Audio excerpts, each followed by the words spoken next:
meu pai recebeu uma carta de um casal de francês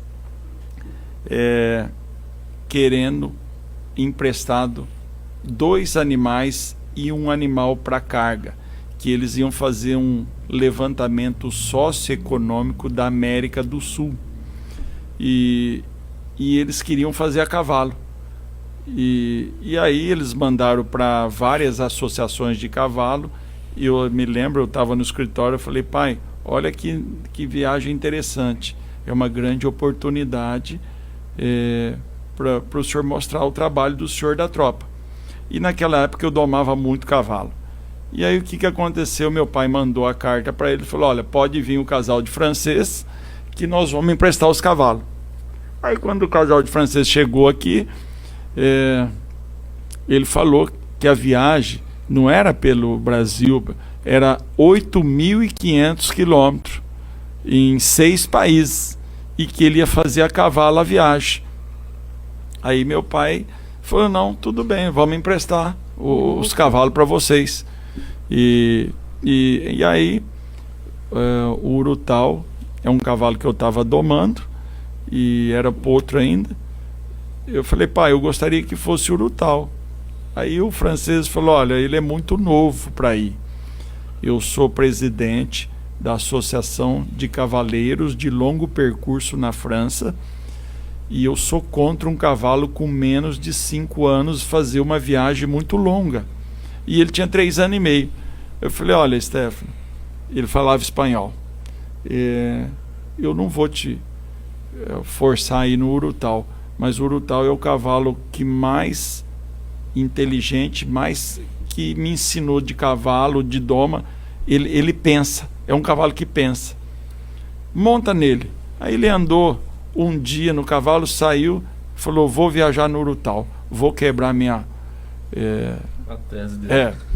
E aí eles saíram aí da Fazenda Balança, vieram na prefeitura ali, e aí ele saiu para uma viagem, Urutau, um burro cargueiro e o Yamane. Meu pai convidou um amigo dele para ter 2 criadores. Ele saiu daqui de Novo Horizonte, foi para Foz do Iguaçu. Foz do Iguaçu ele foi para Assunção, no Paraguai. De Assunção foi para Salta, na Argentina. Chegou na Argentina, atravessou o Chaco argentino. Chegou na Argentina, eles foram descansar no exército lá, na cavalaria. O pessoal falou: olha, a viagem de vocês para por aqui. Ele falou: não, nós vamos subir a Cordilheira dos Andes. Ele falou: olha, é impossível, nós já tentamos 3 vezes 30 cavalos, criado na região. Quando chega a 3.000 metros de altitude, tem o mal de puna, falta de oxigênio. Os cavalos não aguentam e morrem, começa a sangrar narina, ouvido e morre. Aí o francês ficou meio assim, apreensivo, mas ele estava fazendo um levantamento para a Unesco, e ele relatava, ele mandava. Então ele achava que fazendo a cavalo, que eu fui um pouco para frente, ele convivia com toda a classe social. E aí ele falou: mas nós vamos subir assim mesmo. Isso que foi o grande feito do Urutau. Ele subiu a 3.000, olhou, não, o cavalo não sentiu nada. Foi 3.000, 4.000, 5.000. Chegou a 5.000 no top da Cordilheira dos Andes. Eu tenho muitas fotos, muita coisa. Os cavalos, nada aconteceu. E só que lá era muito frio. Durante o dia 45 graus, à noite 20 graus, 6 graus, não sei. E aí eles viajaram 4.500 quilômetros em cima da Cordilheira dos Andes, e os cavalos não sentiram nada.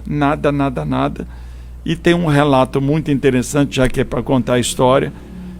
Isso foi relatado, depois eu vou chegar no... Eles estavam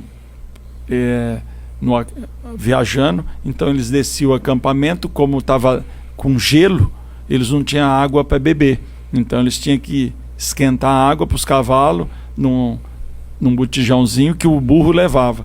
Mas aí eles viajaram e chegaram um dia lá,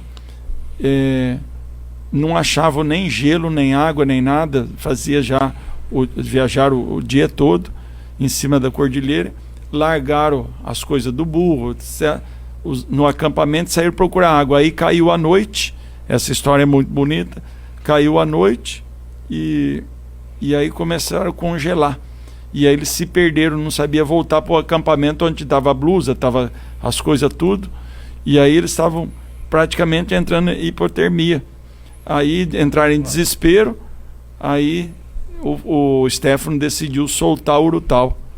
E o Urutau, durante a noite, foi andando, ele voltou onde estava o acampamento, salvou eles. Isso ele relatou pro...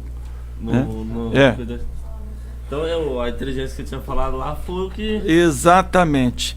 Aí esse cavalo, aí ele continuaram a viagem, teve outro obstáculo que era uma ponte que era tipo um mataburro, mais de 200 metros, falou, não tem como. Aí ele foi passar na ponte, aí o Urutau passou na ponte, pisando de tábua por tábua. E aí veio o outro burro e o outro cavalo. Então, é umas histórias muito bacanas. E ele relatava isso para a França, para a Europa. E aí, quando eles chegaram no Oceano Pacífico, que eles saiu de Novo Horizonte, Foz do Iguaçu, Assunção, Paraguai, Argentina, Chile, Peru, Bolívia. Nossa, eles foram lá em cima. E voltaram. Passou 6 países. Eles foram e voltaram? Foram e voltaram 8.500 quilômetros. Nossa Senhora. Atravessaram o deserto de Atacama, 800 quilômetros de deserto, o mais árido do mundo. Então, só que ele relatava os feitos do Urutau. E aí o que aconteceu? Quando o cavalo chegou, o governo alemão gostou demais da história do Urutau, convidou para levar o Urutau em Essen, na Alemanha, na feira de Equitana. E aí nós fomos para Equitana pelo governo alemão e aí eu apresentei ele lá na Alemanha, em Essen. Eu apresentei o cavalo dentro da exposição. Nossa, mas isso. E aí foi lançado um livro sobre a história do Urutau lá na Europa. Eu queria falar, dá pra fazer um filme com essa história aqui. Não, maravilhoso. Dá pra fazer uma história com o Urutau. Pá. Nossa, fica então, Novo Horizonte ficou muito conhecido na ocasião, né? Porque eu apresentei ele lá em Essen, na Alemanha, e falava Urutau, cidade de Novo Horizonte, Brasil, né? Isso aí foi muito bacana na ocasião. Nossa, dá pra fazer um filme.